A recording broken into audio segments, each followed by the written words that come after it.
दोस्तों, ये तत्व ज्ञान क्या है और इसको कैसे समझें? क्या तत्व ज्ञान होने से हमें आत्मज्ञान हो जाता है या तत्व ज्ञान होना ही परमात्म ज्ञान है? आखिर ये है क्या? इस तत्व ज्ञान को हम अच्छी तरह से और प्रेम से समझने की कोशिश करते हैं। और इस तत्व ज्ञान में मुख्य बांधा क्या है उसे भी आज हम समझने की कोशिश करेंगे। तो मोह और शास्त्रीय मतभेद, संत महापुरुषों ने तत्व ज्ञान के अंदर ये दो दुश्मन बताए, एक तो मोह और एक शास्त्रीय मतभेद। इसे हम अच्छी तरह से समझेंगे और ये अगर हमारे समझ में आ गया तो हमें तत्व ज्ञान होते हुए ज़्यादा समय नहीं लगेगा। जैसे गीता जी के अंदर अध्याय नंबर 2 का श्लोक नंबर 52 और 53 हमें ये मैसेज देता है कि जिस समय तेरी बुद्धि मोह रूपी दलदल से तर जाएगी उस समय तू सुने हुए और सुनने में आने वाले भोगों से वैराग्य को प्राप्त हो जाएगा। मतलब कितना प्यारा मैसेज है गीता के द्वारा।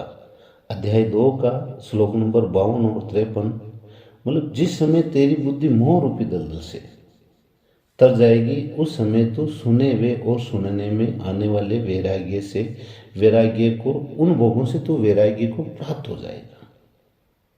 अब हमने जो जीवन में आज तक सुना है और सुनने में आने वाले भोगों से वैराग्य को प्राप्त हो जाएगा। जिस काल में शास्त्रीय मतभेदों से विचलित तेरी बुद्धि निश्चल हो जाएगी और परमात्मा में अचल हो जाएगी, उस काल में तो योग को प्राप्त हो जाएगा।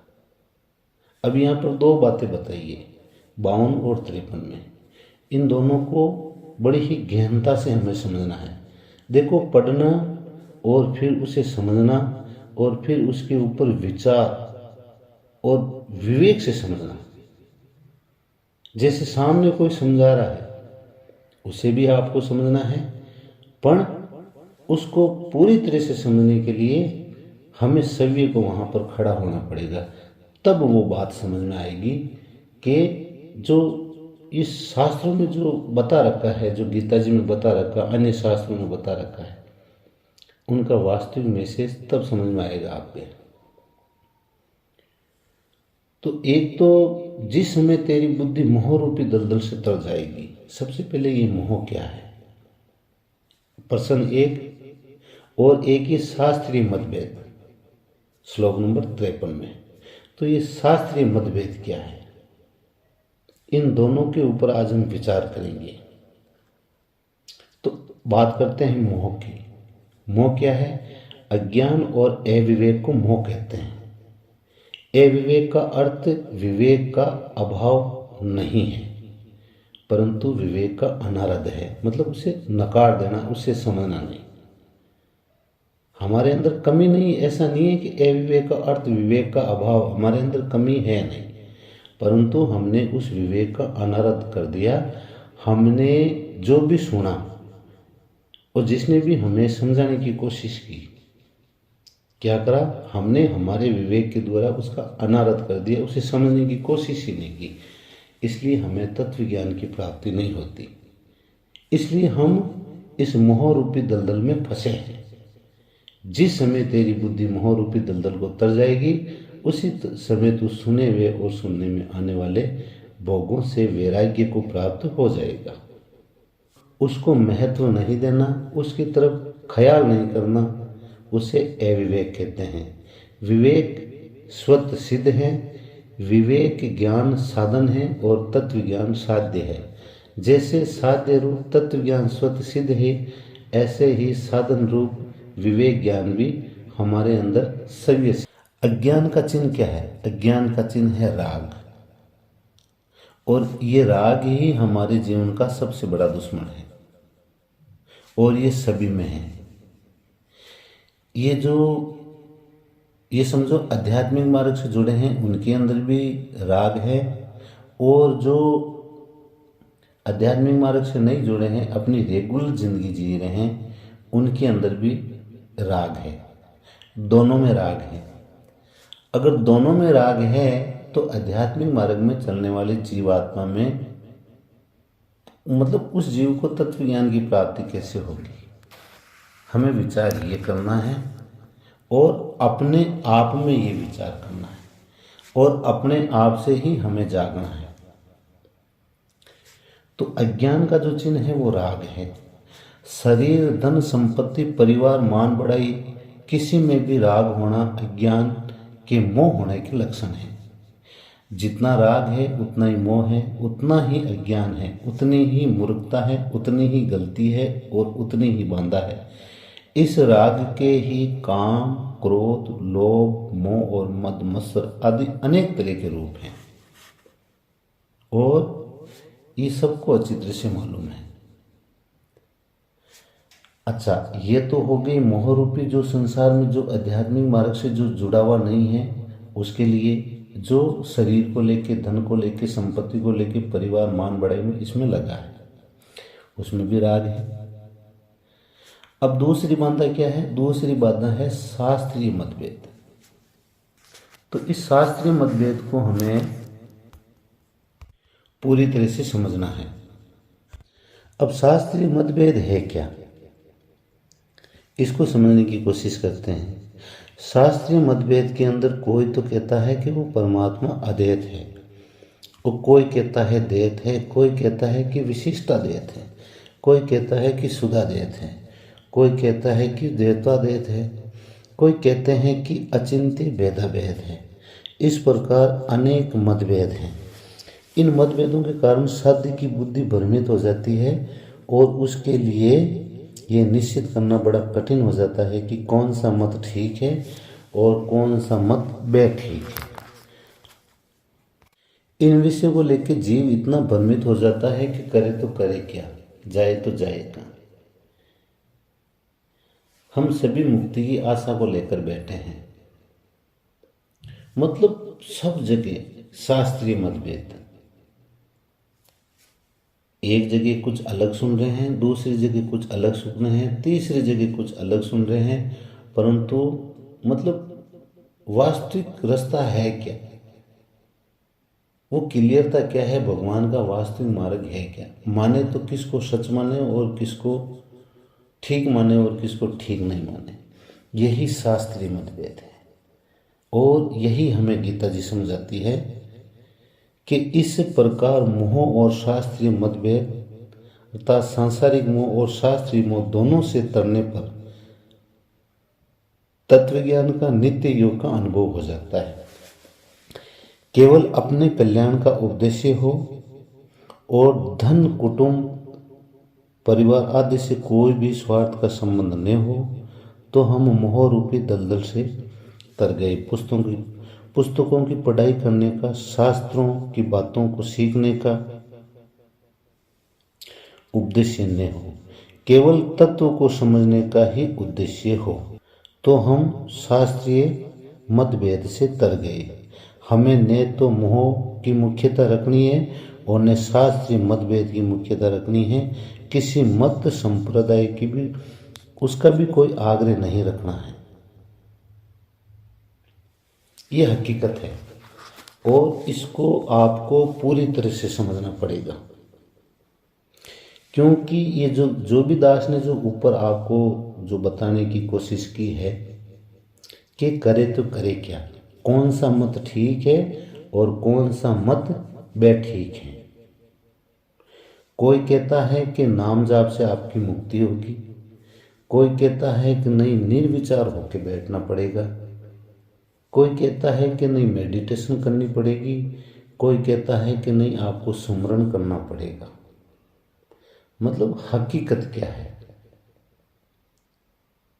जीव इतना समझदार नहीं है, जीव खुद बंधा हुआ है,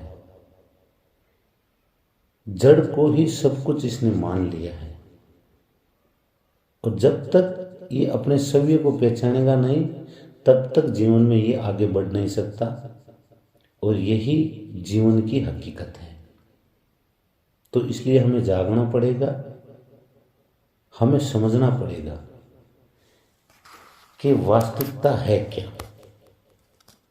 देखो, एक तो सांसारिक व्यक्ति होता है जो राग में फंसा हुआ है, चलो आध्यात्मिक मार्ग से उसे लेना देना नहीं है, चलो उससे तो तत्व ज्ञान ठीक है नहीं होगा, वो अपना जीवन जी रहा है क्योंकि उसने अपना संबंध राग से जोड़ रखा है। परंतु जो आध्यात्मिक मार्ग में जो साधक जी रहा है और उसमें भी हमें राग नजर आता है, तो इस राग को हम कैसे समझें? उनके अंदर तो ये राग नहीं होना चाहिए, आप में नहीं होना चाहिए, मुझ में नहीं होना चाहिए।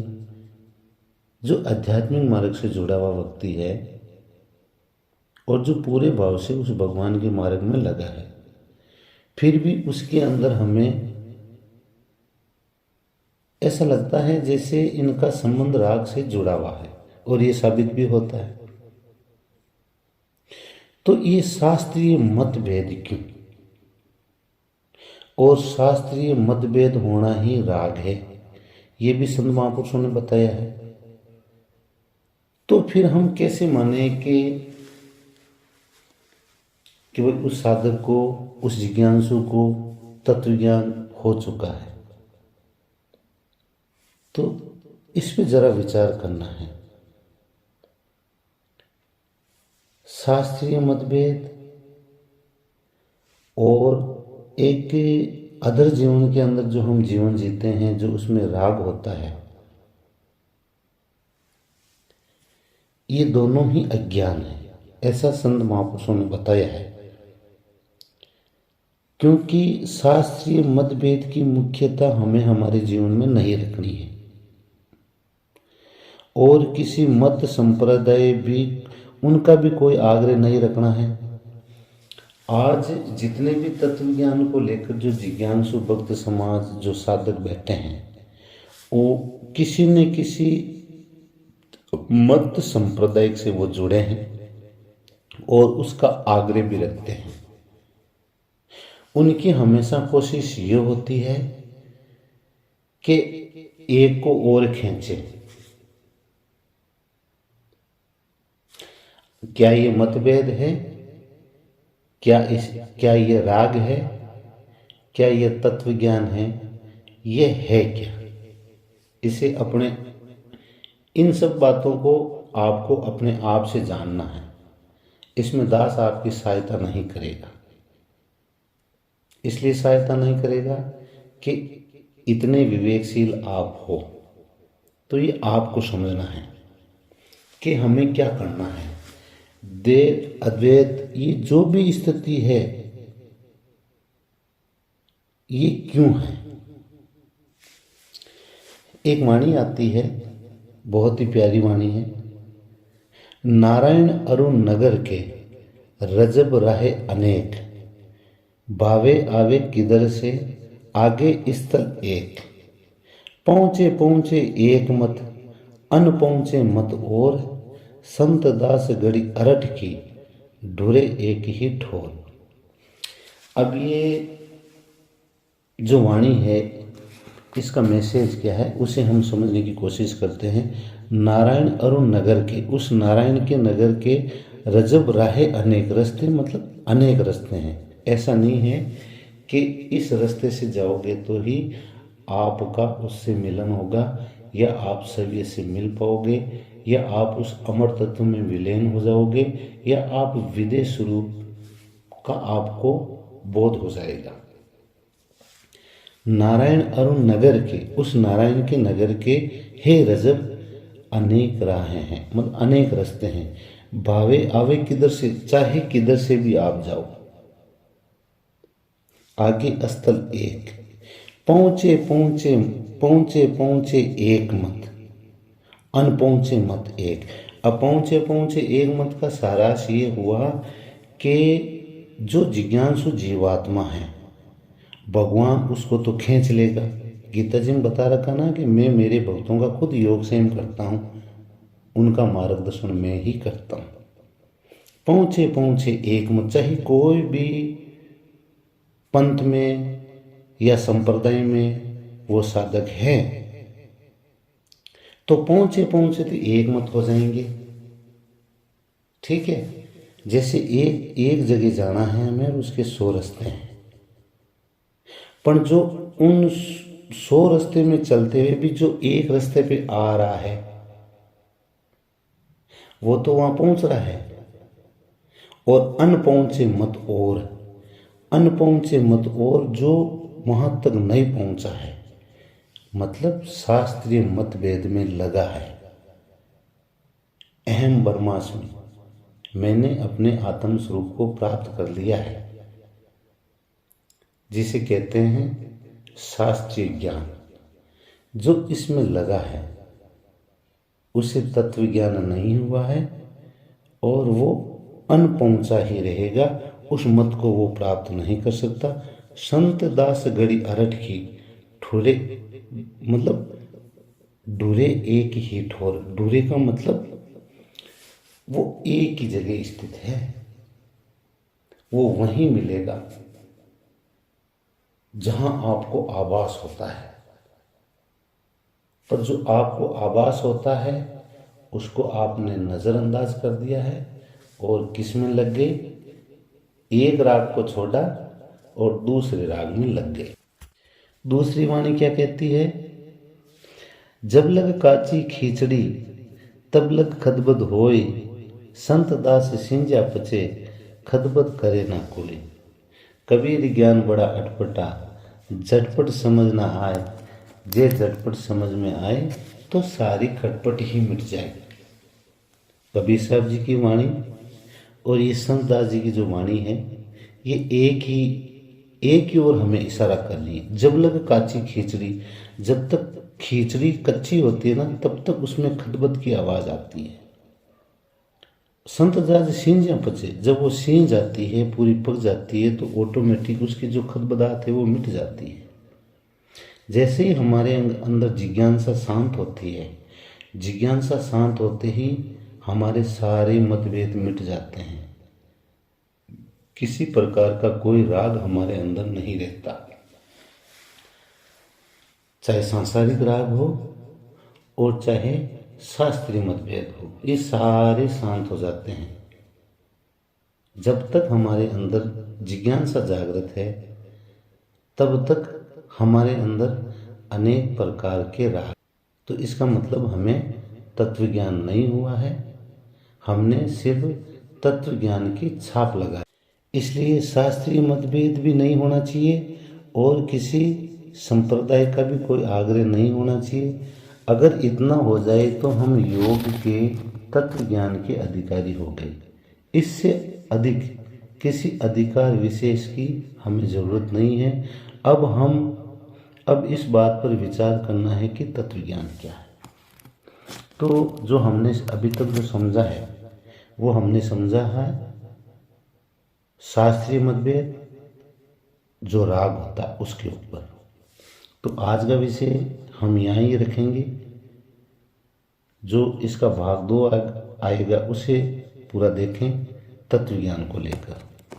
दोस्तों, अगर चैनल पर नए हो तो चैनल को सब्सक्राइब करना ना भूलें और इसे ज़्यादा से ज़्यादा भक्तों में शेयर करें।